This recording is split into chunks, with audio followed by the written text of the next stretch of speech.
and welcome to Artists for Everyone.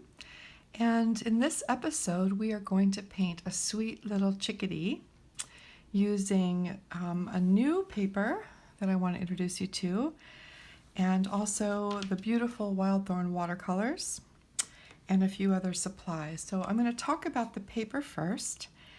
And this paper I purchased from, I believe, Dick Blick. And it is the Strathmore watercolor postcards. They are 140-pound acid-free little watercolor postcards. And they come in a pack of 15. They are not very expensive, and they're perfect for little projects like this. I really, really like it. It's not a fine artist paper, but it is a perfectly fine paper to use for watercolor. And it is not 100% cotton. It does have some wood fiber in it, but again, it's just great. It has a very subtle cold press surface, which I like, and it accepts the paint beautifully. It is not going to allow the pigments to kind of whoosh and spread as much as a cotton paper would, but it's just fine, and I've really been enjoying painting little birds on it. I can show you a couple that I've done. I did this little bluebird really quickly, and then I also painted a chickadee just to practice for today. So we're going to paint the chickadee, and I'll tell you a little bit about the other supplies. So I have my wild thorn paints, and we're only going to use a few of the colors, and we're going to use the buff titane. I'm never sure of how to say it, but buff titane. It's like an ecru color. We're going to use the ochre léger, which is a yellow ochre. We're going to use the gris foncé, which is a dark gray with beautiful granulation properties. And we're going to use the wood violet, which is a lovely violet hue. And those are the colors that I'm going to use today. I'm also going to use a watercolor pencil instead of a regular pencil, and this is something that you can try if you have some watercolor pencils. It doesn't really matter what color you use because the pencil will sort of be absorbed into the painting. I tend to use a light gray. This one is called Cool Gray 4, and it's by Albrecht Dürer. It's their watercolor pencil line from Faber-Castell. So this is really nice. I've got a nice sharp point on it. And then I'm also going to use my Cinelli 000 Squirrel Mop because I really love it for these small projects. And I'm going to use as well just a tiny bit of a Pigma Micron fine liner. This is a 005. It is black, and I will only use this for the bird's eye. And I find that when teaching to do tiny projects like little birds, sometimes it's easier for my students to use a pen that's waterproof to draw in the very small, delicate features of an eye instead of trying to paint it. Typically, if I'm painting a bird, I use paint to paint the eye. But this is a really fun thing to do and makes it a lot easier for you if you're uncertain about really fine detail work. It's not necessary to stress over it. It's much easier just to find another way. And so this is a really great way. So I'm going to set that aside, everything except for my pencil. And I'm going to probably be turning my paper around as I work. It does help me to get a better direction. So I highly recommend that you do the same. And I'm going to start by drawing my chickadee. And we're going to draw it in simple shapes, okay? And we're going to start with putting a little oval in for his head. And I can be really free with it, just a little oval, about so big. And also, I recommend that you watch the video all the way through before you try it on your own. And I also recommend that you try practicing drawing the shapes a few times on some scrap paper so you feel more comfortable with them once you commit them to your watercolor paper. I'm just going to move my palette out of the way here so I have more room to draw. And I just drew this little oval with the watercolor pencil, and then I'm going to draw another oval sort of connected here,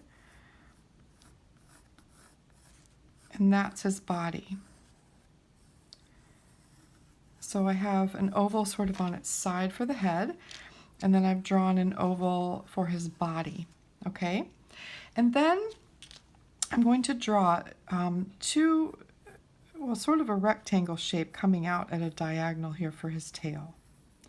And I'm curving the bottom of it. Do you see that? I'm making it round on one end, and then it connects to the body up here.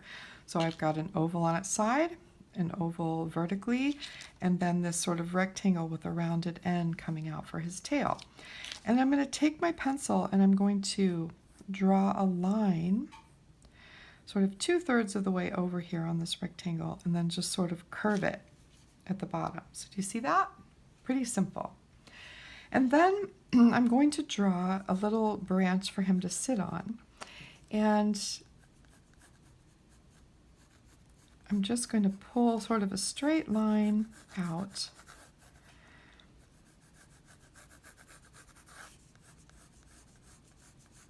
like this, okay? And then where his feet are, I'm just, let's see here. I'm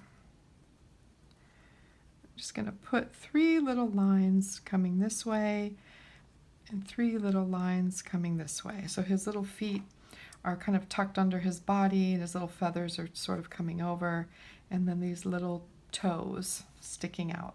Okay, very, very simple. Now with his head, for a bird like this, it's super easy to find out where his eye and beak are if we just draw a line sort of in the center in the direction that his head is pointing. Okay, so I'm just drawing a line here, and then almost halfway in, right above that line, I'm going to draw a circle for his eye. Okay, and then within the circle, I'm going to draw another tiny circle. And then following the line out, I'm going to draw a little triangle for his beak. Okay? So those are my basic shapes for this bird. Now, once I have that, I can start to refine it and sort of connect the pieces. Really, the branch and the tail are just fine. They're ready to go. But I need to do a little work up here where his head meets his body. So I'm going to draw a line to connect his head and his body. And then chickadees tend to have kind of a squared off head. So I'm going to draw this part where it comes off the beak a little bit straight.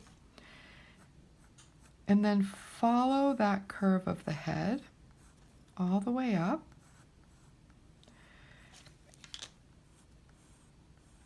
And then let it sort of tilt down and come down here to join his body. All right, so now I have a basic shape for my bird. And I want to erase the extra lines. I don't need those lines, so I'm going to use, you can use any kind of eraser. I just happen to have a stick eraser handy, which are really helpful because you can sharpen them to a fine point. This one is the one closest to me. It is Peel Off Magic Rub eraser. They're really hard to find, so I don't like to recommend them too much. I have a little stash of them. You can still find them on eBay, places like that, but they're kind of expensive now. But what I'm going to do with my stick eraser or even a kneaded eraser is I'm going to erase the extra lines, okay? Because I don't need them once my drawing is finished.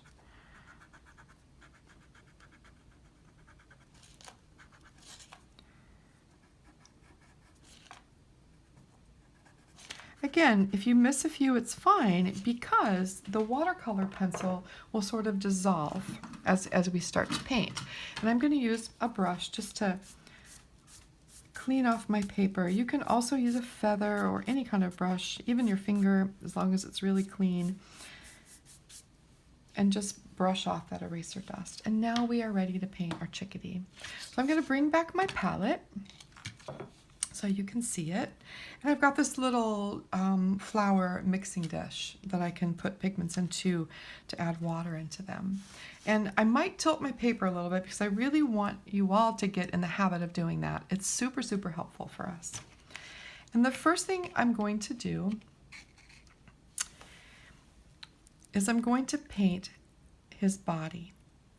And I want to add a water glaze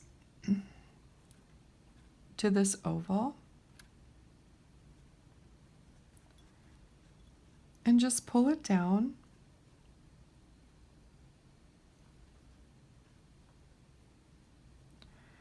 all the way to where it meets his feet. So I have a nice little water glaze on my Chickadee. And I'm going to start with the buff Titan.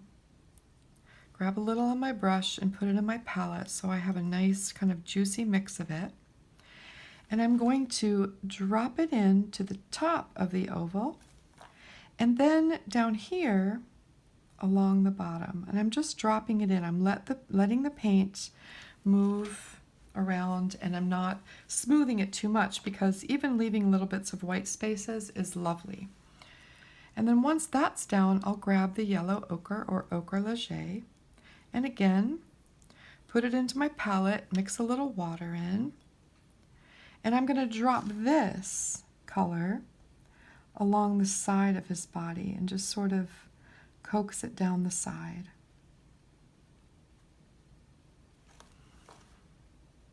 And that's really all I'm going to do. All right, and now I'm going to leave him alone and let the paint kind of work its magic. Okay, so the next thing I'm going to do while that's drying is I'm going to paint the little branch that he's sitting on. And I'm going to use two colors for this. I'm going to start with the yellow ochre. So I'll put a little bit more in here. And I'm going to use the tip of my brush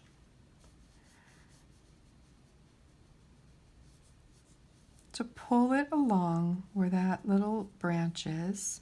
Just sort of let it fade away. Pull it right across under his body. You can pull it right over where you made the little lines for his feet.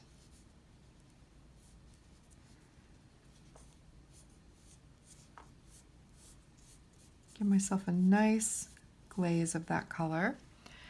And then I'm going to pick up some of the wood violet, mix it in my palette, and I'll dry my brush off a little bit. I don't want it to be too wet. And then I'm going to focus underneath his body and just sort of drop the paint in around his body, and then focus on the bottom of the branch. And I'm just going to drop that violet, wood violet, into the ochre léger and let it kind of creep up toward the top. So violet and yellow are complementary colors on the color wheel, and so when you add them together they create beautiful neutrals. And by adding the wood violet to the bottom part of our little branch, gives it some dimension. I can add a little bit more under his body here. And it's just a beautiful color, the way the two mix and mingle together. I can even add a little bit more yellow ochre, just kind of dotted in here and there. And while it's still wet, if I think I want the wood violet a little bit darker in places, I can drop that in too. And you see how it's just sort of starts to feather up into the yellow ochre.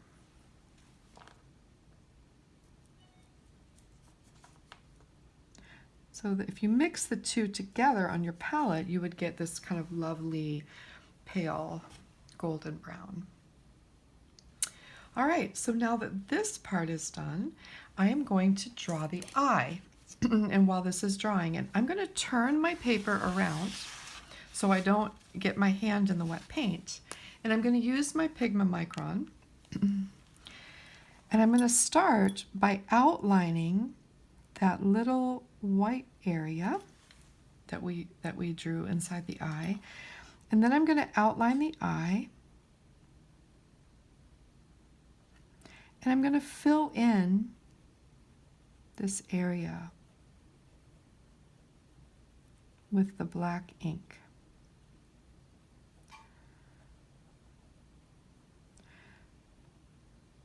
The area right underneath that white spot, I'll make the darkest.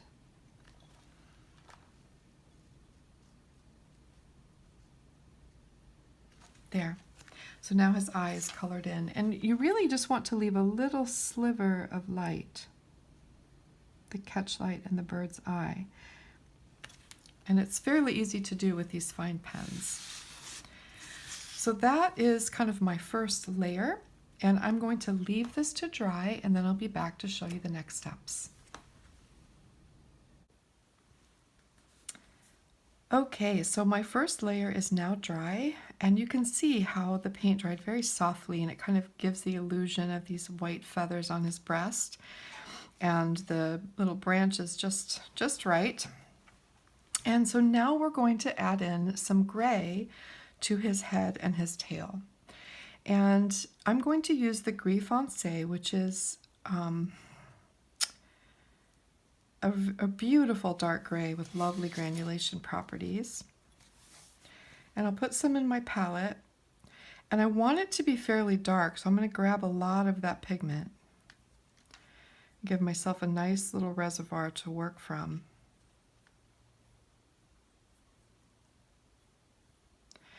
And I'm going to look at my, my tail and notice that it's in two pieces. So I'll start with the section of tail that's underneath, and I'm going to paint the gray surrounding that line. And then I'm going to go right up underneath the branch with the tip of my brush and paint that gray. And then I'm going to rinse my brush and dry it off. And I'm going to use my clean, damp brush to coax the gray to the edge of that little section of tail. And what this does is it gives us the illusion that there's a shadow where the section of tail is overlapping. Okay? There. And just sort of coaxing that color to fill in that section of tail. And then I'm going to take the gray again, and I'm going to paint the other section of tail. I'll go right up underneath the branch and then bring it down and just fill it in. I can leave a tiny bit of white where the two sections meet.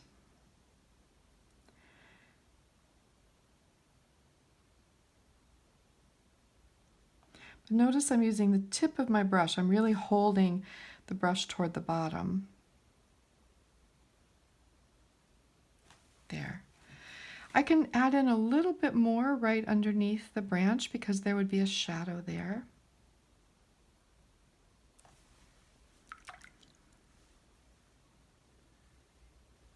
Dry my brush off and just sort of coax it down. This is sort of fiddly, you know, when you use the tip of your brush, but it's okay. You can practice it and take your time. So now my tail is done, and I want to work on his head. And because I don't want my fingers or my hand to mess up what I just painted, I'm going to turn my paper a little bit, all right? And I'll probably turn it, actually this is fine. I'll turn it this way. All right, and the reason I'm turning it this way is because when I paint, I can paint in the direction that his feathers would grow. Now, chickadees have this lovely little black cap, and it starts at the base of their beak, and it goes up to the eye and just under it, and then it kind of curves up and bends down. So I'm going to emulate that with my paints, and I'm going to make sure I have enough of this gris foncé in my palette. I'll kind of dab my brush off to make sure I don't have any extra water in it. And just make sure I have lots of that dark pigment. And I'm going to start painting at the base of his beak. and moving up. And I'll take it straight over to his eye and just kind of graze the bottom of his eye, and then sort of curve up and down. So I want it to kind of come almost to his body. So I've made this line to demark where I want to mark. I use the strangest words sometimes, to mark where the little black cap is. And then I can go back and I can fill it in. And I'm using tiny little brush strokes and just pulling that gray paint around his eye, along the top of his head,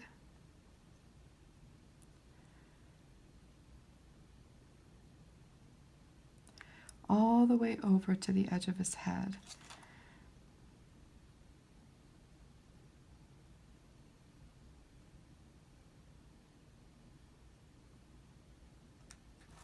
And I can drop in more, just touch my brush to where I've already put the gris foncé down. So it just makes it a little bit darker. See how I'm just touching my brush in it and the paint is sort of moving around where it's already wet. That's all I have to do.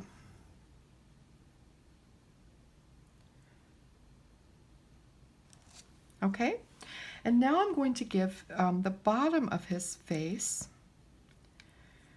a little bit of the gris foncé. So I'll grab some more in my palette.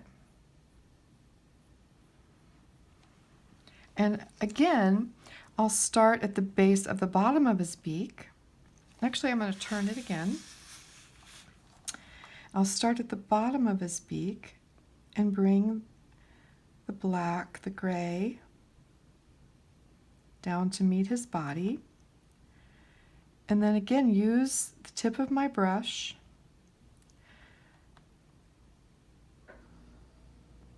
to pull it over. And see how I'm using the tip of my brush?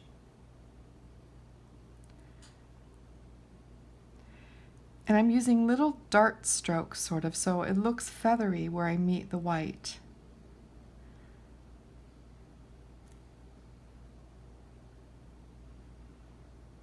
And where it meets the body. I'm not just drawing a straight line, I'm using the tip of my brush to kind of pull that gray around. And again, this takes some practice.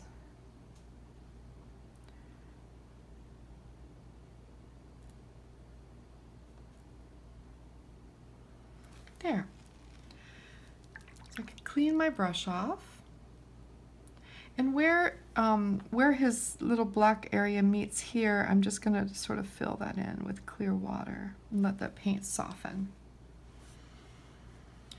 And then I can take my clean, damp brush and just very lightly kind of push into the black area with it so it just softens it.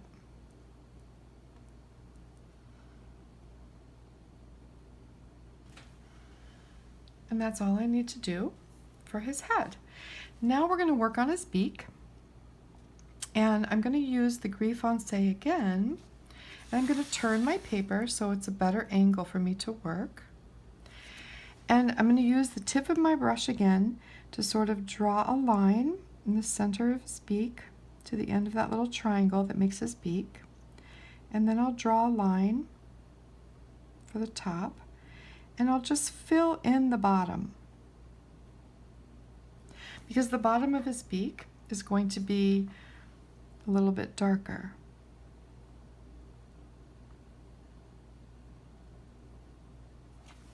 And then I'll take my brush, clean it off, and dry it, roll it to a point so it's nice and dry and pointy. And I'm just going to use that clean, damp brush to soften and fill in his beak so it's sort of darker underneath and then soft where it meets his little face. Okay? So now I turn it this way. And I could just fiddle with it so it's nice and even on the edges. Okay, now we're going to paint his little feet. And again, I'll take the gris foncé, nice and dark in my palette. And again, I'll roll my brush to a point, just pick up a little bit more.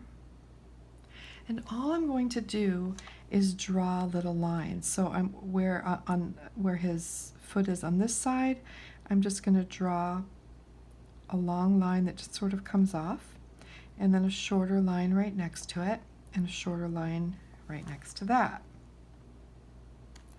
And then for this foot the same, I'm going to draw a longer middle line for his long toe, and then a little bit shorter and a little bit shorter. So birds have 3 little toes in the front, and the middle one is long. And that's all I need to do.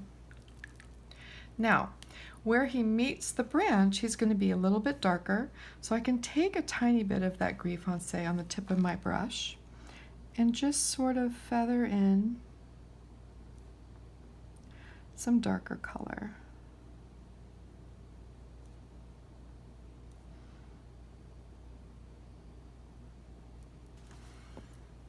And clean my brush. It's very subtle. It's almost just putting some water there to let it sort of all soften together. Now his beak, I think I want to work on a little bit more. So I'm just going to go back and draw a line from the center of his beak to the tip and sort of darken in that bottom area just a little bit. And I think his head needs one more coat, so I'll mix a little bit more of the gris foncé, and I'm going to turn him this way again so I have a better angle, and I can just go over his little head one more time, right up to the eye, around it, using the tip of my brush to bring the color all the way across. And the same thing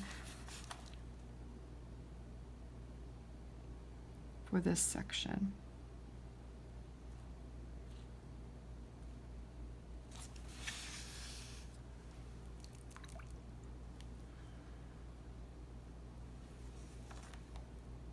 Just soften where his beak meets his white feathers.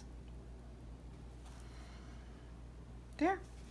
So that is our little chickadee. I hope you enjoyed this. It seems sort of fiddly to use the tip of your brush sometimes, but it's really good practice. Sometimes things that we paint are really tiny, and we need to use the tip of our brush just to get in those little feathery strokes. And I would say if you did this project 3 times, you would be really good at it. Again, when we use a brush that has a very fine point, like the cinelli squirrel mop, it makes it a lot easier. And if I bring my fingers down toward the base, it gives me more control. So you'll notice when I'm doing things with the tip of my brush, I'm typically holding it really far down. If I hold it down here, I'm not going to have as much control. So I want to move my fingers down so I'm really getting this fine control over my brush. Okay? I have this habit of not being able to stop fiddling. So that is our little chickadee. I hope you enjoyed this. Please leave me any questions if you have them. I'd be happy to answer them, and I hope you will try this. If you don't have wild thorn watercolors, you can always use any watercolor set with sort of a pale yellow ochre. You can add just a tiny bit of brown to it and use lots of water to make an ecru color. You can use yellow ochre for your branch and a little bit of violet, and then you can use a black in your set or even mix a black by using burnt sienna and French ultramarine blue. You mix those 2 together and you'll get a really nice rich dark gray black. All right, thanks so much for joining me, and I will see you in the next video.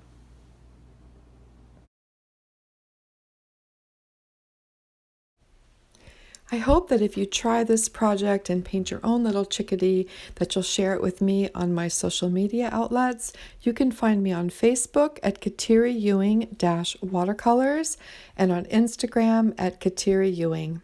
Thanks so much.